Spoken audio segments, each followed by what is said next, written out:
श्वेता सुबह से ही घर की हर चीज सही से सजाने में लगी हुई थी। ऐसे तो वह घर का बहुत ध्यान रखती थी, लेकिन आज बात कुछ अलग थी। शादी को 4 महीने हो गए थे और आज पहली बार उसकी सास गांव से शहर उसके पास रहने आ रही थी। शादी के बाद थोड़े दिन घर रहकर थोड़ा बहुत ही जान पाई थी श्वेता अपनी सास को, लेकिन हाँ, इतना जान गई थी कि सासू जी को घर व्यवस्थित ही पसंद है, इसलिए वह कहीं कोई कमी नहीं छोड़ रही थी। निश्चित समय पर श्वेता की सास मनोरमा जी घर में आ चुकी थी। घर में कदम रखते ही घर के कोने कोने ने श्वेता के गुणों का बखान स्वयं ही कर दिया और रसोई देखते ही मनोरमा जी का दिल प्रसन्न हो गया। मनोरमा जी का मानना था कि गृहिणी का दूसरा ठिकाना रसोई होती है। ऐसे में रसोई हमेशा साफ और व्यवस्थित होनी चाहिए। श्वेता से खुश होकर मनोरमा जी अपने बेटे मनीष की तरफ देखकर बोली, कैसी लगी मेरी पसंद? आप ही की तरह परफेक्ट, कहकर मनीष हंस दिया। रविवार का दिन था, मनीष भी घर पर ही था। तुम लोग बैठो, आज मैं तुम्हें अपने हाथों से बनी गरम रोटी खिलाती हूँ। खाना खिलाने के बाद मनोरमा जी बोली, बहू 2 रोटी का आटा ज्यादा है, बना दूं? हाँ मम्मी जी। उस दिन तीनों ने ही साथ में समय बिताया। शाम को फिर जब खाने का समय हुआ तो श्वेता ने 2 में से एक ठंडी रोटी मनीष की थाली में लगा दी और एक अपनी थाली में लगा ली। श्वेता, मनोरमा जी अचानक से थोड़े क्रोध भरे स्वर में बोली, क्या हुआ मम्मी जी, कुछ गलती हो गई क्या? ये क्या किया? मनीष की थाली में ठंडी रोटी क्यों रखी है? मम्मी जी, दोपहर की 2 रोटियां थी, एक वह खा लेंगे, एक मैं खा लूंगी। घर के आदमियों को कभी ठंडी रोटी खिलाई जाती है क्या? आदमियों से तो घर चलता है, उनकी कमाई से ही तो घर में बरकत होती है। घर के सबसे खास सदस्य वही होते हैं। ऐसे में उनके खान पान का हमें बहुत ध्यान रखना चाहिए।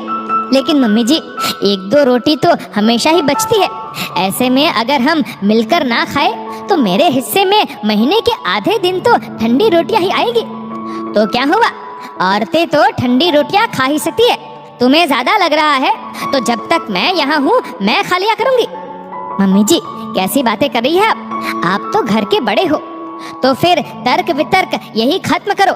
आगे से मनीष की थाली में ठंडी रोटी नहीं जानी चाहिए।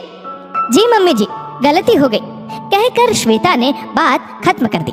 श्वेता रोज बहुत ध्यान से आटा लगाने लगी, फिर भी 1-2 रोटियां तो ठंडी बच ही जाती थी। फिर सासू जी के आदेश के चलते वह ठंडी रोटियां उसी के हिस्से में आती। मनीष से इस बारे में उसने कुछ भी कहना उचित ना समझा, क्योंकि मनोरमा जी को इस बारे में दोबारा बात छेड़ना बिल्कुल पसंद नहीं आता। आज मनोरमा जी को आए 7 दिन हो चुके थे। दूसरा रविवार आ गया। मनीष उस दिन घर पर ही था। रसोई के किसी काम से मनीष बाजार में सामान लेने गया और वापस आते हुए 2 पीस रसमलाई के लिए आए। 2 कटोरियों में डालकर एक रसमलाई उसने अपनी माँ को दी और एक खुद खाने बैठ गया। मनीष, ये क्या है? श्वेता की रसमलाई कहाँ है? माँ, मैं तो रसमलाई के 2 ही पीस लाया हूँ। क्यों, श्वेता को नहीं देगा क्या? अरे उसे क्या जरूरत है, घर की बहू है, रसमलाई क्यों खाएगी? वह घर की कोई खास सदस्य थोड़ी ना है।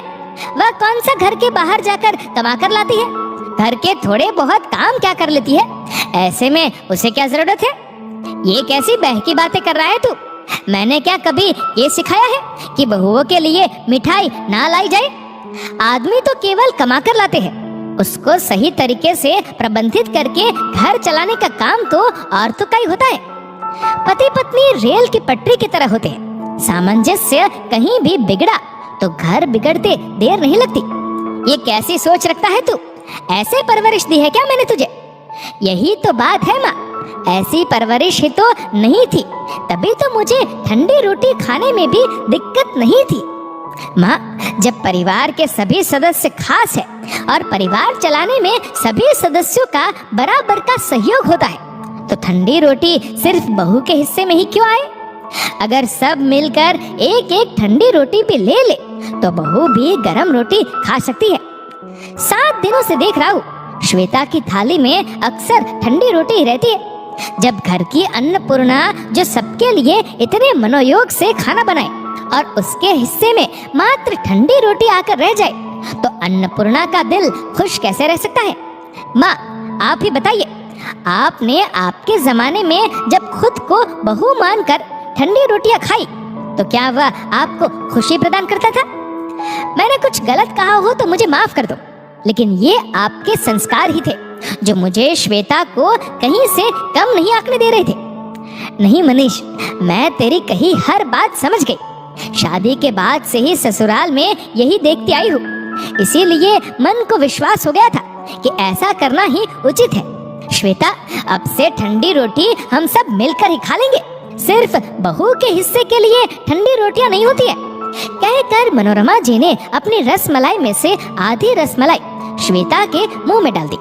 श्वेता मनीष की इस समझदारी को देख खुद को बहुत सौभाग्यशाली समझ रही थी। दोस्तों, इस वीडियो को लेकर आपकी क्या राय है नीचे कमेंट करके जरूर बताएगा। और अगर आपको वीडियो अच्छा लगा हो तो इस वीडियो को लाइक करेगा, शेयर करेगा ज्यादा से ज्यादा लोगों तक, और ऐसे ही और भी इंस्पिरेशनल वीडियोस के लिए सब्सक्राइब करें हमारे यूट्यूब चैनल को और फेसबुक पर फॉलो करें हमारे पेज को। धन्यवाद।